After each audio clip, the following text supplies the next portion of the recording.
Quand on parle de suffrage universel, on nous dit que ça donne plus de légitimité au président de la République. Je pense que ce n'est pas le cas.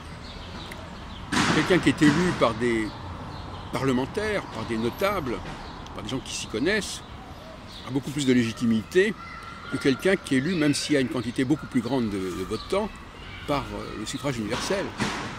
Parce que le suffrage universel, les gens, qu'est-ce qu'ils font? Ils sont simplement capables de mettre un bulletin dans l'urne. On peut les payer d'ailleurs à la limite pour le faire.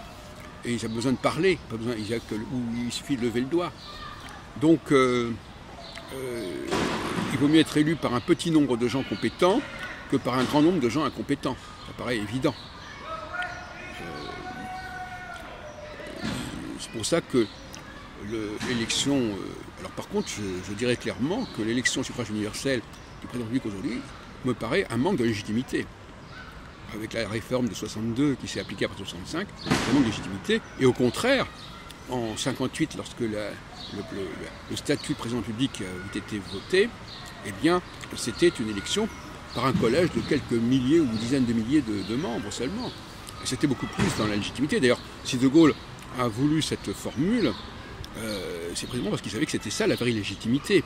Et ce n'est qu'un pis-aller, parce qu'il y a eu des attentats, etc., au début des années 60, qui a conduit à choisir la formule du suffrage universel, mais ce n'est pas une formule satisfaisante.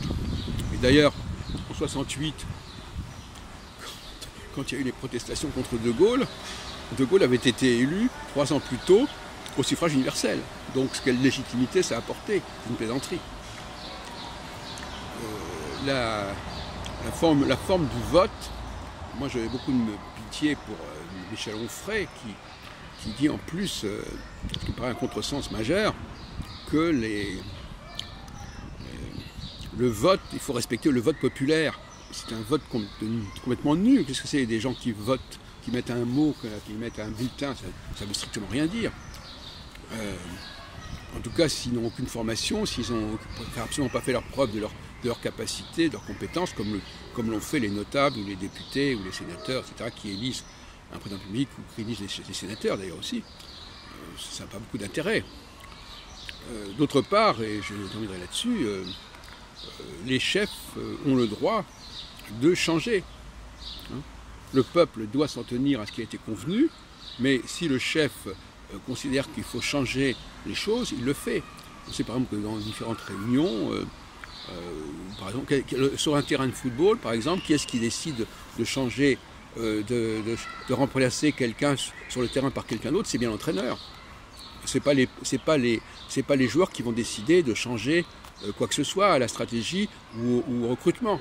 C'est l'entraîneur. Donc il faut qu'il y ait quelqu'un au-dessus qui ait le droit de changer ce qui a été fixé à l'avance. Et maintenant quelqu'un qui dirait: écoutez, monsieur l'entraîneur, vous m'avez mis à cette place-là, et puis maintenant vous dites que je n'y suis plus, c'est pas possible, etc. Non, on ne discute pas avec l'entraîneur. Donc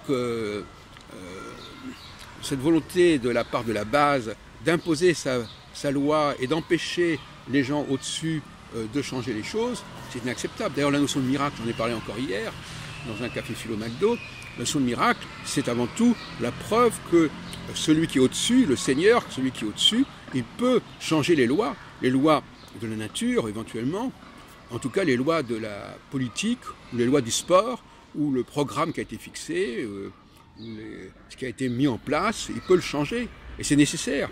Parce que si on est complètement pris dans le système tel qu'il a été fixé, par qui? Alors justement, encore faut-il savoir par qui il a été fixé. Ben, il vaut mieux que la personne qui a fixé le programme, si elle considère qu'on peut l'améliorer, elle l'améliore.